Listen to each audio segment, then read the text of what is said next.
Have you ever been told by a skeptic that Christianity cannot be true because Jesus never lived, that a church made him up, and that the Bible is biased and unreliable? How do you respond to these claims? Are there non-Christian sources that corroborate the Bible's testimony about Jesus? Now, to be clear, if the Bible is the Word of God, it does not need any human collaboration. However, any non-Christian collaboration will serve to show the weakness of these claims and how biased some skeptics are. That is what we will discuss in this video. Occasionally, some skeptics will accuse Christians of inventing Jesus and claim that he was a myth, that he never even lived. Hardly any reputable scholar takes such claims seriously because of the abundance of evidence that points to the life of Jesus. The primary source for evidence of Jesus is the New Testament, a collection of writings that describe the life of Jesus, his teachings, and his miraculous works. These writings describe how God invaded human history as a man, lived a perfect life, died on a Roman cross, and rose from the dead 3 days later.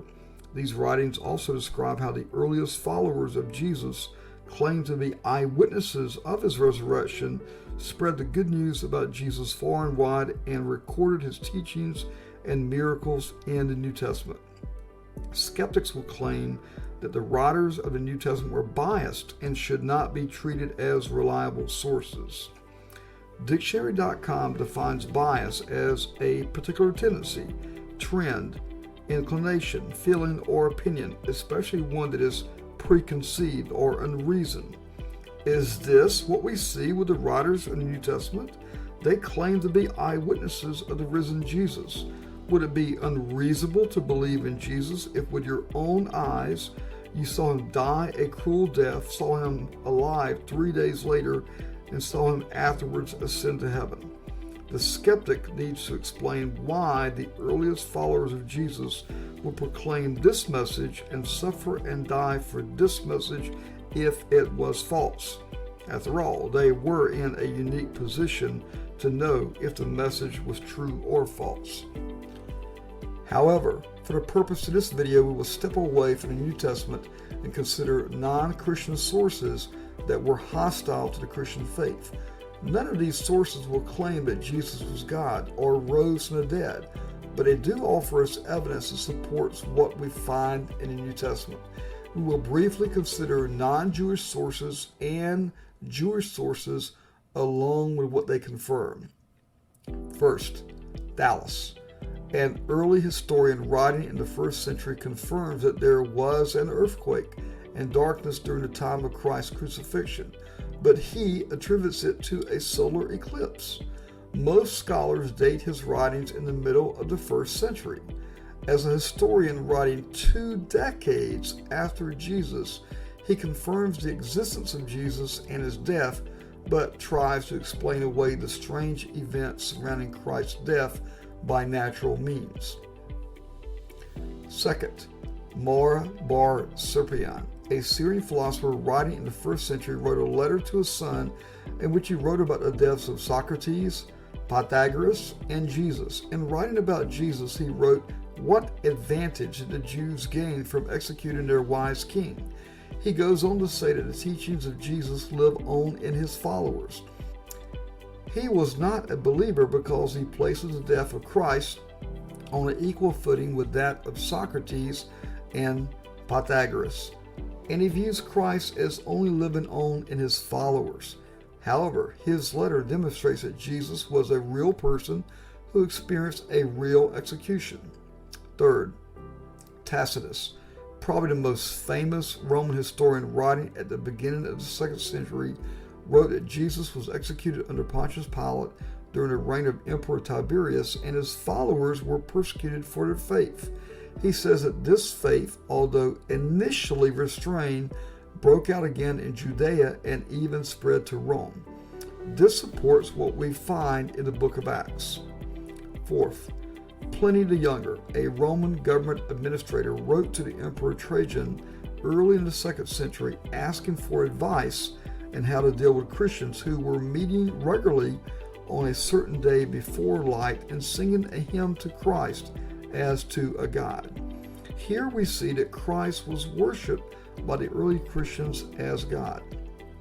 Fifth, Suetonis, a Roman historian, wrote in the early 2nd century during the reign of Emperor Hadrian. He wrote that Christians believed that Jesus was God, that Emperor Nero blamed them for the fire that destroyed much of Rome, and the Christians were persecuted and many were executed for their beliefs. Well, what about Jewish sources? The Jews rebelled against Rome, and the Romans sacked Jerusalem and destroyed the temple in 70 AD. We have no idea what records may have been destroyed, but we do have two significant Jewish sources. 6. Josephus, a Jewish historian, was born 4 to 7 years after the crucifixion. He writes that Jesus was a wise man who worked miracles, was crucified under Pilate, and had many committed followers. Josephus also wrote about the deaths of John the Baptist and James, whom Josephus describes as the brother of Jesus the Christ. We must not conclude that Josephus believed Jesus was the Christ, but that the followers of Jesus believed he was the Christ. 7th, the Jewish Talmud. This is not an individual source, but the record of rabbinic writings that faithfully transmitted the oral teachings down from previous centuries. These writings began in the 1st century and continued for the next 600 years. The Talmud claims that Jesus had magical powers, that he led Israel astray and was crucified during the Passover season. So, even with hostile sources, we can learn a great deal about Jesus and how the earliest Christians viewed him. From these early non-Christian historians and philosophers, we see 3 facts emerge. First, Jesus lived, performed miracles, was crucified, and shortly thereafter, his earliest followers claimed that he had risen from the dead. They then began to proclaim this message everywhere. Second, Jesus' earliest followers began to believe he was God.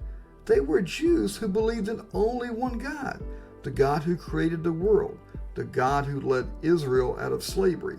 They began to believe that Jesus was that God and worshiped him. Third, these same early followers of Jesus suffered and died for their belief and testimony that Jesus rose from the dead. From just these non-Christian sources emerge an amazing amount of supporting evidence that not only did Jesus live, but the New Testament testimony about Christ is true. There is no other explanation that can account for all the facts. Thinking back to the dictionary.com definition of bias, we should ask, who is displaying bias? The Christian or the skeptic who believes Jesus was merely a myth? You may be aware of some other non-Christian sources that refer to Jesus that I've left out. Let me know in the comments section. If you found value in this video and would like to see more, click the subscribe button.